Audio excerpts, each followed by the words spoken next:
In the beginning of this story, we are told that two brothers built a school together. One side of the school taught goodness, while the other side taught evil. In other words, one side taught good magic, and the other side taught dark magic. The school was called the School for Good and Evil. Now, this school belonged to the two brothers, and they would practice their magic by fighting each other. But at this point, they were only practicing.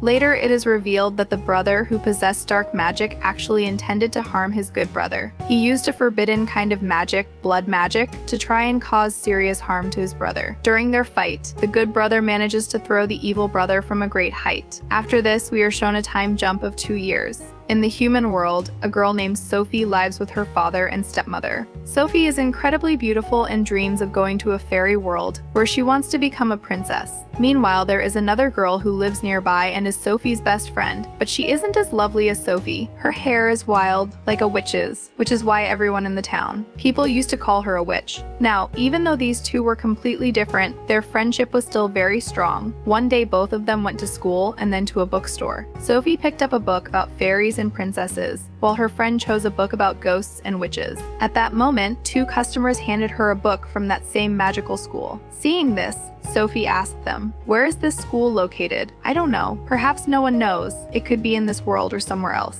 "All stories begin from this school. The books we often read are written from there," they replied. However, Sophie's friend didn't believe it. The shopkeeper then told them that a few years ago, a girl from their village was taken away by the monsters from that very school, and she was never seen again. After hearing so much about the school, Sophie wanted to go there. She wrote a letter, attached it to a tree, and wrote both her and her friend's names under it. Later, she told her friend about the letter, but her friend tried to stop her, saying, "Sophie, what will you do after going there?" But Sophie seemed to have made up her mind, thinking about something only she knew. Sophie wanted to go there, and that very night she returned to the place where she had left her letter. Her friend followed her, but suddenly a huge monster appeared and grabbed Sophie. Her friend tried to chase after them, but soon enough, another large creature arrived and captured both of them. The creature dropped Sophie at the school for evil and her friend at the school for good. Sophie was in shock and said, "There's been a mistake. I should be in the school for good. I'm so beautiful." She went inside and complained to a lady who was the principal of the school. The principal calmly responded, "There's never a mistake. People are always sent to where they belong." Meanwhile, Sophie's friend found herself in the school for good,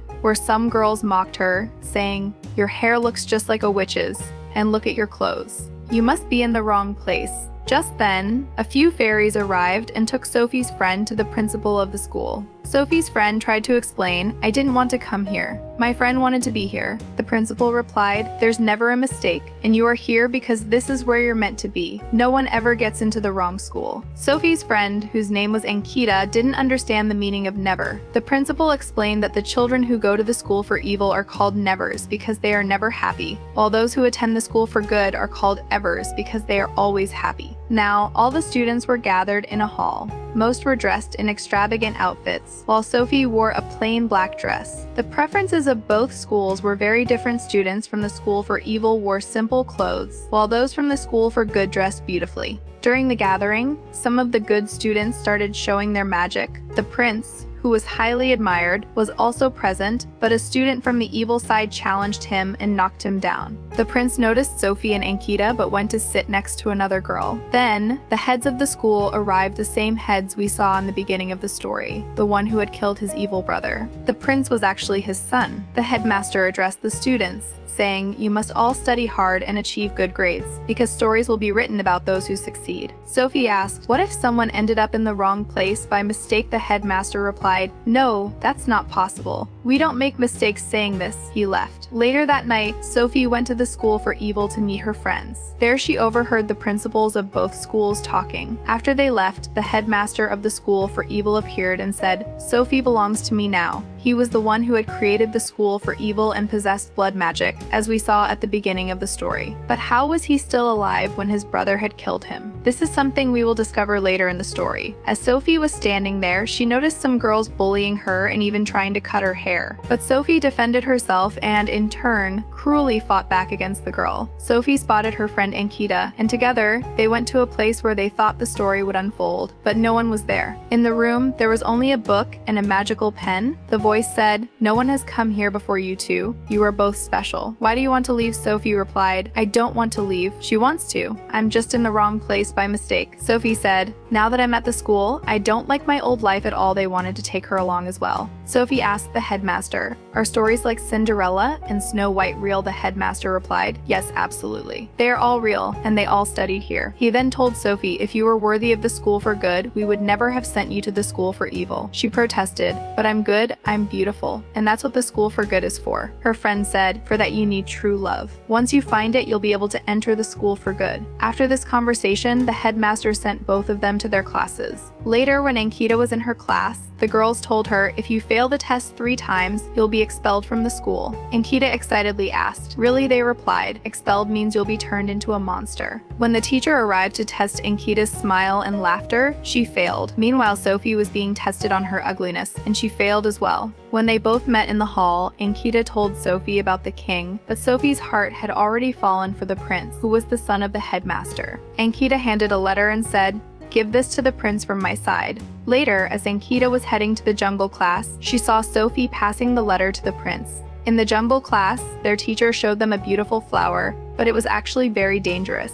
He also showed them a ruby, which was placed in the fields like a scarecrow. He explained that it comes alive at night. Suddenly, a boy was cut by the flower, and he got so scared that he ran away. This boy had failed the test for the 3rd time. Ankita chased after him and saw a whirlwind form around him, and then he disappeared. Ankita was terrified by what she had witnessed. Meanwhile, in Sophie's class, a girl was bullying her. The teacher didn't stop her because it was the school for evil, and they all enjoyed watching these things happen. The girl unleashed a small dragon from her tattoo, which attacked Sophie, harassing her and trying to hurt her. Sophie couldn't do anything but run for her life. Just then, a swarm of bees appeared and stuck to the dragon, causing the girl who had summoned it to start choking. Then Sophie stopped her. The bees were not ordinary bees, they were actually the head of the school for evil, the one who possessed blood magic. The principal quickly took Sophie away. Sophie asked, "Who was that?" The principal explained who he was and also told Sophie, "You are very powerful." But Sophie replied, "I don't want to be powerful. I just want to go to the school for good.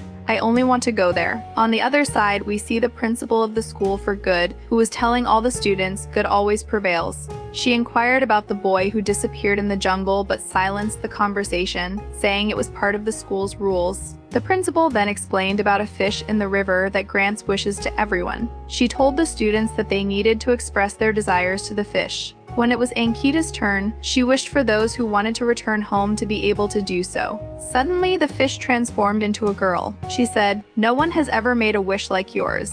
You wanted exactly what I wished for, and for that you freed me from the spell cast upon me when I failed the magic test." With that, she vanished. Just then the buzz returned, the one that had brought Ankita and Sophie here. Now it approached Ankita. She realized that the boy who had disappeared in the jungle had now been turned into a boss. Just then, the prince arrived and struck him down with a sword, thinking that a boss was going to attack Ankita. In anger, Ankita punched the prince, asking why he killed Abbas. Ankita then confronted the principal, saying, "Is this what you call good? This isn't good at all, this is worse than evil." Afterward, she met Sophie and said, "I saw the head of the school for evil." Sophie replied, "Yes, I saw him too." As they spoke, the prince overheard their conversation from behind. Ankita left Sophie behind, while the prince complimented Sophie's letter. At that moment, the wolf guard from the school for evil came and took Sophie away. She was taken to the principal of the school for evil, who cut her hair and locked her in a room. There, the head of the school for evil appeared in the mirror, convincing her that no one cared about her, except for him, and that she could trust him. Sophie slowly started to believe him. Later, when all the students were gathering through a magical pink mist, Sophie descended in style, stealing the magic and walking away confidently. Everyone was watching her. By now, she had even made friends with the same girls who used to bully her. She then tells Sophie, "If you want to win the prince's heart, beauty alone won't be enough. You must do everything I say." The next day, Sophie approaches the prince, who is practicing archery. The prince explains that students from the school for evil can never hit the target, but to his surprise, Sophie manages to do so. The prince was astonished, though it was actually due to Agatha's magic that Sophie hit the target. The prince then chooses Sophie to be his queen, but this decision didn't sit well with anyone. Agatha says, "True love never fades." A master then suggests, "All right, let's test it. We'll leave both of them in the forest separately, and if they find each other, their love is true, and we will never separate them again." That night, Sophie is left in the forest, but she has no idea how to navigate it. She wanders near some beautiful flowers, which begin to sting her. Frightened, she stumbles upon a scarecrow that comes to life at night. Terrified, she screams. Just then, Agatha arrives, having transformed into a dove using magic, to help her friend. The sword was falling, and the scarecrow was urging Sophie to raise it and give it to the prince, but she couldn't do anything due to her fear. Just when the prince was about to be defeated, Agatha, who had been waiting, picks up the sword and hands it to him, killing the scarecrow. The prince is furious with Sophie for not saving him, and Sophie is equally angry with him. Later, the principal reprimands Sophie, asking if she trusts her friend. Sophie replies that she doesn't, but she believes that everyone is inherently bad. Sophie is very angry now. The head of evil shows her a reflection of her friend in the mirror, but only partial information, which further angers Sophie. The head of evil also gives her a phone-like magical device, which is the most dangerous of all. When Sophie approaches the prince with this device, she reveals the truth to him. We learn that the principal of the school for evil was the girl who disappeared from Sophie's town 20 years ago. Meanwhile, in the school for good, the prince selects Agatha as his queen, who has now transformed into a witch with a terrifying appearance. "I will be your queen," she declares and leaves. Meanwhile, Sophie uses her magic to transform all the guards and teachers into tiny toys. Seeing this, the prince decides to attack the school for evil. However, Sophie stops his magic and counterattacks. At this point, the students of evil start to become beautiful, while the students of good are turning into ugly versions of themselves. A battle breaks out among everyone. Sophie intervenes, pleading, "Please stop this. Don't do this." She then heads to the room with the magical book and pen. She came to confront the head of good, but she discovers that the head of good has transformed into the head of evil, the one who had given her the magic. He reveals, "I was alive from the start. When I fell from grace, I returned and killed my brother, taking his place, as shown at the beginning of the story." As he takes control of Sophie, everything begins to collapse. Sophie begs him, "Stop this. I didn't want this. I don't want to hurt anyone." Yet, the head of evil insists, "Now she belongs to me. You can't take her anywhere." "You can't take her," she says. "As long as I'm here, you can't do anything to my friend." Despite her words, the head of evil attacks her with the magical pen. However, Sophia, who is her sister, intervenes. Since Sophia and the head of evil share the same magic, when they clash, she gets injured, and their magic starts to diverge. The prince arrives and starts attacking her, but she retaliates, causing the prince to fall back. Sophie, using her magic, redirects his sword, grabs it, and kills the head of evil. Sophie also dies from her injuries, which deeply saddens everyone. However, when her blood falls on her wounds, she comes back to life, bringing immense joy. Afterwards, people from both good and evil reconcile and start living together happily. A magical path opens, leading them home. She says, "You stay with the prince, I'm going home." But he insists, "No, we're going together."